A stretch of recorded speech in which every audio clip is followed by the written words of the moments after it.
everyone and welcome to my channel. Today I'll show you several Dollar Tree makeovers and every one of these will contain wood. So let's get started. The first item I'm going to make over today is a tray. I like the wooden insert, but I don't like the plastic base, so I'm going to repaint it.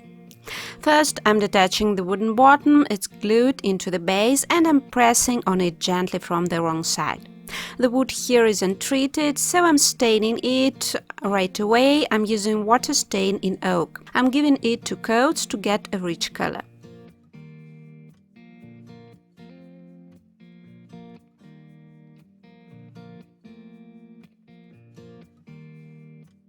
As for the base, first I'm priming the plastic. Here I'm using bonding primer. This one is a leftover after my kitchen repainting, so it's tinted in a grey-green hue, but here it doesn't matter much.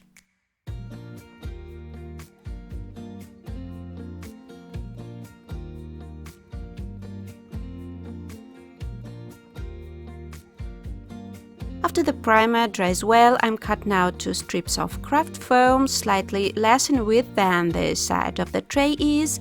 I'm making 2 pieces to cover the entire tray.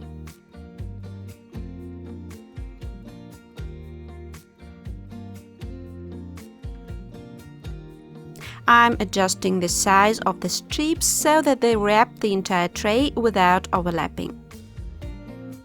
And I'm attaching the foam strips to the tray using white glue.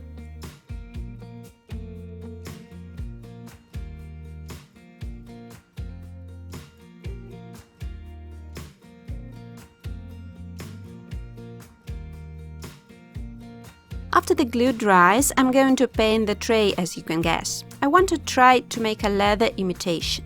First, I'm painting the tray red-brown.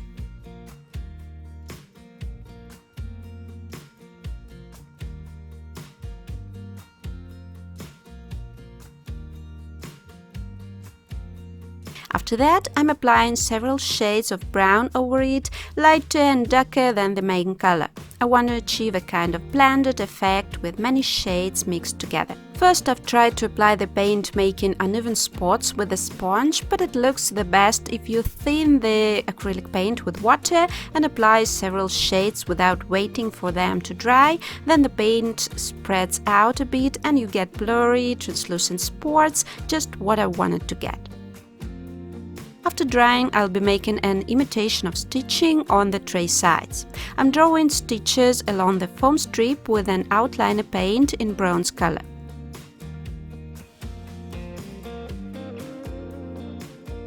The places where the foam strips come together look especially nice with stitches along them, so I think it will be a good idea to assemble these foam strips out of 3 or 4 parts. I've drawn the stitches in 2 steps. First I've made half of the tray, then I've left the stitches dry for a couple of hours, and then I'm making the second half so as not to smear anything. After that, I'm attaching the wooden bottom back into the base. I'll draw the stitches from the inside too, and I'm afraid that they will not let me put the bottom back as they are a bit puffy. And finally, I'm drawing the stitching from the inside.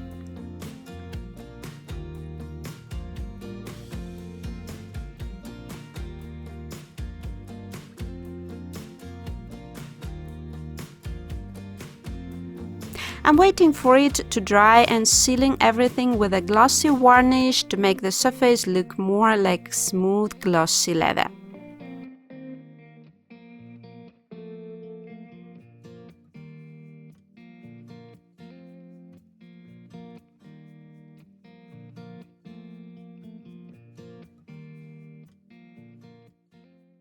I think the tray looks much more interesting now. By the way, you can achieve even more realistic leather imitation if you attach paper napkins to the sides before painting.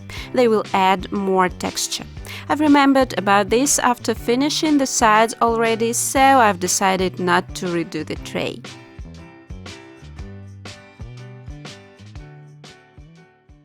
The next makeover is such a house, and today I'll be making a perpetual calendar.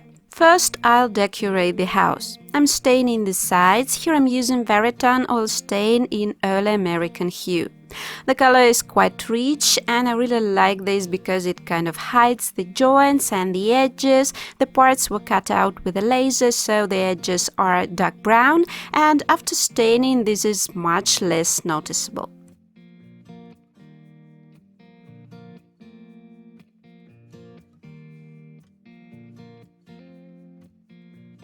I'm also staining 2 small wooden slats. I'm going to make a roof out of them.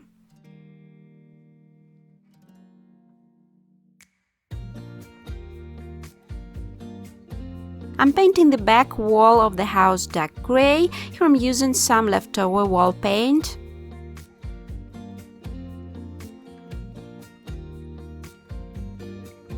And after everything is dry, I'm attaching the roof to the house. And I'm also adding small slats to the inside of the house. The cubes I'll insert there are slightly smaller than the house, so this will help to keep them neat. You'll see that a bit later. Now for the main part of the calendar, so to speak. You will need 2 cubes and 3 bars for it. My house is a little more than 5 inches wide, so I've decided that I'll make cubes of 2.5 inches and accordingly 3 bars that are 5 inches long. To do this, I've bought a 3/4 by 3/4 plank and I'll assemble the cubes from this plank. That is, I'm gluing 9 pieces of the plank together to make a bar which has sides about 2.5, just what I need. By the way, you can also glue these cubes out of several layers of thick cardboard. Here the material doesn't matter much, it will be covered completely. I'm waiting for the glued bar to dry, measure the width of the cube, the same 2.5, and cut it off. After that, I've cut 3 bars from the same plank, making them 1.5 in length, so that both cubes and bars fit together nicely. I'm giving the cubes and the bars a good sanding to make them nice and smooth, especially along the edges.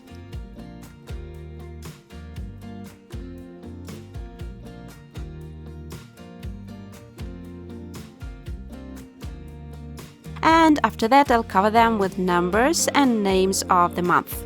I have prepared 2 templates with different fonts for you. One is a more vintage, this is the one I'm using here, and the other one is more modern and minimalistic. The link for the templates will be in the description box as usual. First I'm cutting out the parts. Over the cubes the numbers will be partially duplicated, otherwise you won't be able to make, for example, the number 11 or 22. So 0, 1 and 2 are duplicated and you need to attach these to both of the cubes. And you can attach the remaining numbers as you like to the other sides. The number 9, by the way, is not here, the inverted number 6 will make it. So I'm covering each paper square with white glue. You can also wet it so that the paper stretches a little and makes no lines after you attach it. I'm applying glue to a side of the cube and attaching the paper. In the same way, I'm covering long bars with the names of the month. You'll have to cover both the cubes and the bars in 2 steps, leaving them to dry after the first step, so as not to put the newly glued sides face down.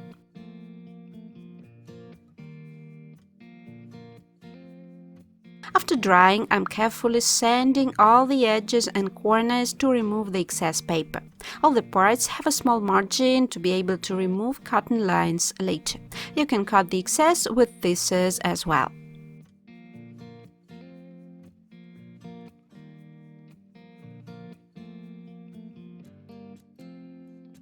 After that, I'm painting the edges. Here you can use black paint like I do to get an aged look of the cubes. If you don't like such an effect, you can use white paint.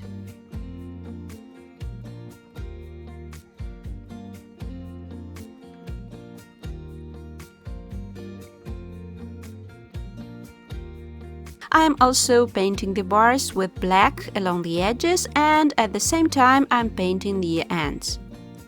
All that is left is to cover the cubes and the bars in several layers of sealer. I'm using satin acrylic varnish here.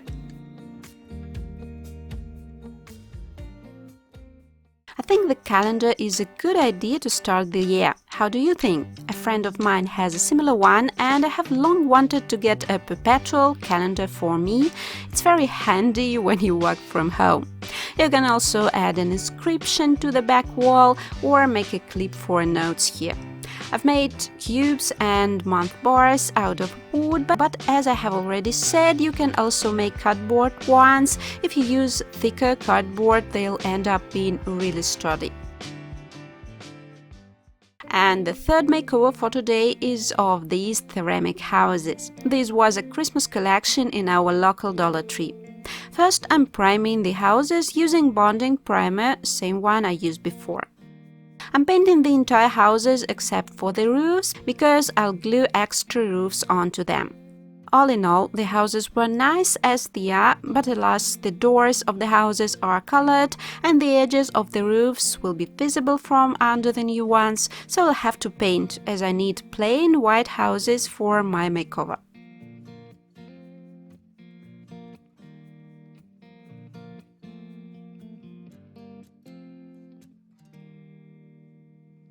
After the primer is completely dry, I'm painting the houses, as I already said, white. Here I've had to do as many as 3 layers.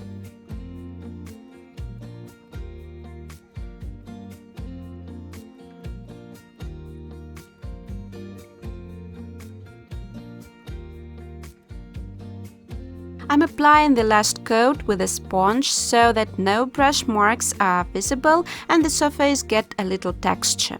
And in the end, as usual, I'm sealing them with a matte varnish. I want to make wooden roofs for the houses. I'm using thin slats for making the roofs. By the way, in the US, in Dollar Tree stores, there are balsa wood boards for crafting. They'll be great for this purpose. Unfortunately, ours don't hold such stuff, so I'll assemble the roofs out of several slats.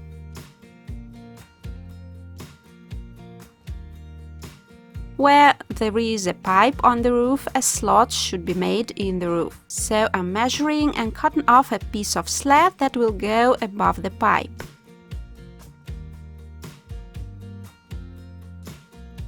And then I'm cutting a piece for below the pipe, just the same way.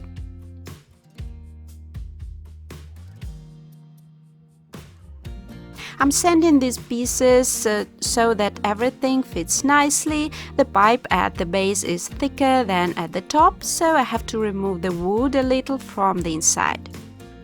The second half of the roof is solid without any slots. After all the slats are cut, I'm assembling the 2 halves of the roof using white glue and leave them to dry well.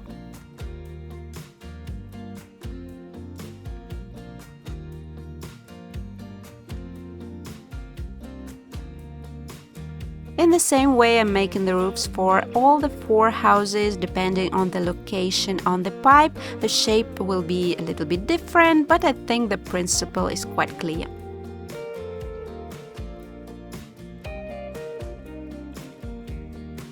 I'm sanding the finished halves, surrounding all the edges and corners, and in the upper part where the roof ridge will be, I'm sanding the parts harder, making angled edge, so that they fit each other more or less snugly. After that, I'm staining the roofs. Here again I'm using water-based stain in oak, like this shade really much.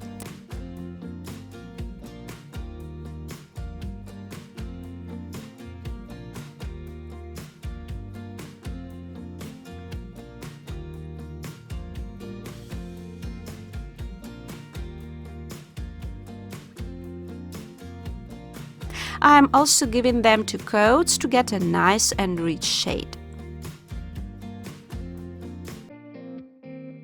Finally, after drying, I'm attaching the finished roofs to the houses. I'm using mounting glue here, but any glue that is good for wood and ceramic will do here.